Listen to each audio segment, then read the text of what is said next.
கடவுளின் மெய்யில் சூரியன் முதலாய் 9 கிரகமும் பலவித குணங்களை கொண்டிருக்கும் எங்கள் கற்பக தருவில் அவை வரும்போது ஒன்றாய் சேர்ந்து பலனளிக்கும்.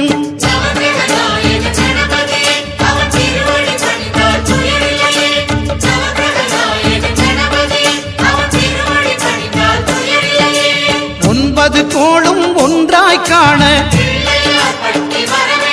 அங்கு கற்பகம் என்னும் கடவுளின் மெய்யில்